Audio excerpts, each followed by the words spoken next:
Magandang araw mga kaibigan. Bigyan natin ng opinion, reaction itong article na napublish sa Billionario News Channel. Okay. Tungkol ito sa warning ng Bangko Sentral ng Pilipinas na ang ating bansa is maibalik sa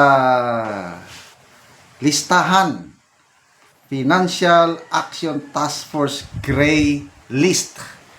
Pag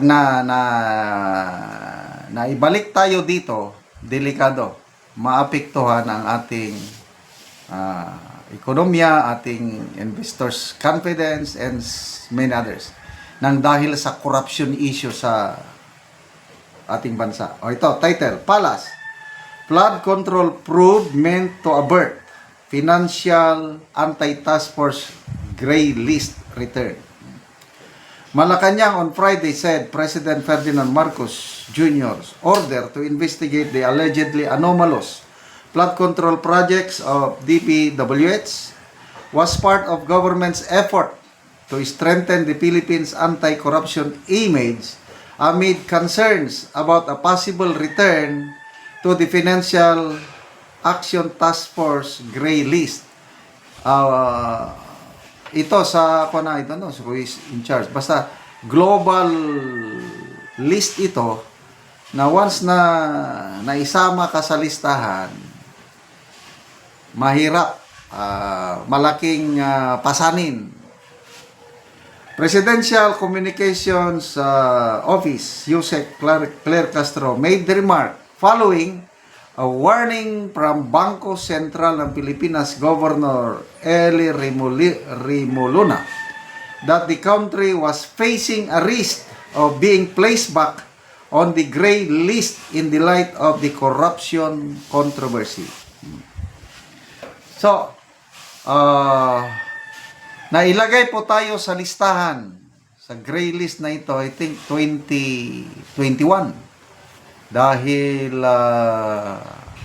yun nga, mahina ang bansa sa pag-prosecute sa money laundering, terrorism financing. Ganon yun.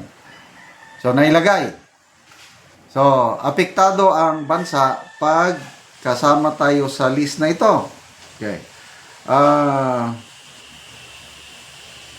Ito, natanggal lang tayo na, okay, last week, Rimuluna, yung Bangko Sentral Governor, Rimuluna raised the specter of the Philippines returning to the gray list, noting that avoiding re-entry was a long-term process with the next review scheduled for 2027.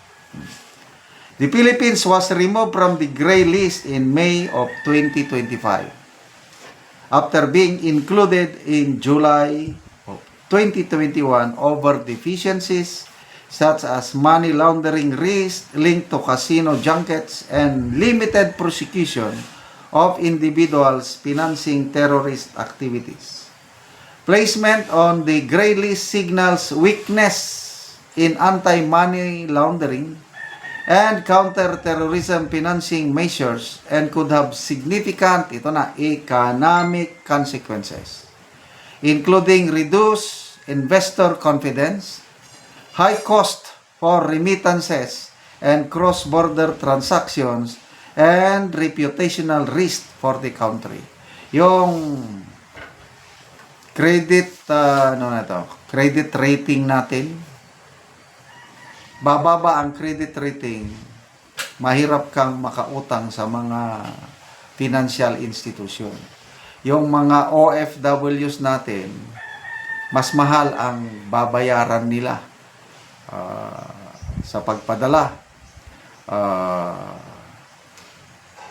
Pagkasama ka sa gray list, binabantayan ka ng iba't ibang bansa. Example, yung I think last year nangyari yung kamag-anak ni Gretchen Ho sa Norway, mayroon siyang $300, i-convert niya into Norwegian currency. Nung malaman ng teller na from the Philippines, sorry, we cannot accommodate you. There's a lot of corruption or money laundering activities in your country, something like that. Kasi balitang-balita na tayo, grabe talamak ang korupsyon sa bansang Pilipinas. Nakakaya nga eh. Tinatawag tayong the only Christian country in Asia. Bakit kung tagasunod tayo ng Panginoong Hesus, bakit talamak ang korupsyon? Di ba kung tagasunod ka ng Panginoong Hesus is there should be righteous governance? Problema, ang ating mga leaders, iba ang, hindi naman lahat. Pera de los Benos, kay may mga government leaders tayo na matitino. Kaya lang, kakaunti lang. Ang ginodiyos, nagiging Diyos ng mga nakaupo, pera. Greediness. Sabi ni Ma'am Jessica Soho, ang kababayan nating hindi nalulunod sa baha, kundi nalulunod sa kasakiman ng mga nakaupo sa gobyerno. Kaya hindi mo masisi si Cara David, birthday wish niya, sana mamatay lahat ang korap. Kahapon may nabasa na naman akong post ni Cara David, maganda. Kung ang kaligayahan nyo o mo ay nakabatay sa pera, wala kang kaligayahan. Kailang kung ang kaligayahan mo nakabatay sa pamilya, sa pakikipagkapwa-tao, yung mga simpleng bagay lang, mapasalamatan mo at maligaya ka, which is correct. Ang maalala ko tuloy, Pangulong Marcos, tinawag daw niya si Martin Romualdez. Sabi ko, ano ba? Anong gusto ninyo? Ilang eroplano bang gusto nyong bilhin ni Saldico? Ilang bahay bang mansion sa Forbes Park? Bakit nyo ginagalaw ang pundo ng taong bayan? Ganon. Salamat kay Congressman Toby Chanco na kwento nito. Nalaman natin na alam na pala Pangulo ang ginagawa ng mga kongresista sa budget. Wala siyang nagawa. Pinirmahan pa rin niya yung most corrupt budget in our nation's history. Salamat mga kaibigan sa inyong pagsubaybay sa ating channel. Nakakatulong kayo ng malaki sa tribong talanding ng Bukidnon dahil ang income natin sa channel na ito is pantulong sa tribo. Namimigay tayo ng libreng yero at pako para makapagpatayo sila ng mas maayos na tirahan. Panoorin nyo ang video na ito. Si ate ang natagaan ng Mugero.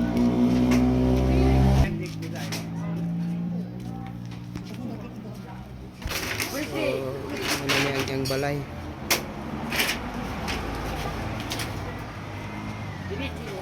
Sandig na niya ang hero. So, muna niya ang itsura gid sa iyang balay. O, muna ni gidakoon sa buslot sa balay ni ate. So, mga luag na gid kayo ang buslot sa iyang balay. Mga lata na gid kayo ang hero niya. So, karaan na gid kayo nga balay. Makita gid nimo nga panagit ulan na nagyo. Una ni ang ilang kahintang nila.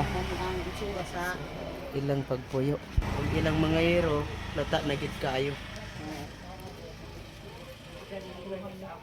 Diri dapit, so sako lang gyud ang ilang giatok dinhi dapita sa ilang doon silang kwarto.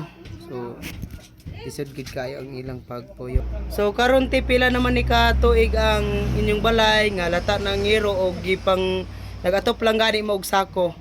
15 na katuig. 15 na katuig ang hero. Oo. So gikuha na lang ninyo ang uban og sako. Para nga kuan niptan ang kuan kanang tulo. May mga eskwela nga kuan. Isod ni kaayo. Na may mga eskwela. So pila ka bukti imong eskwela te? Kuan duha. Duha. Oo. So unsa na yung mga grade?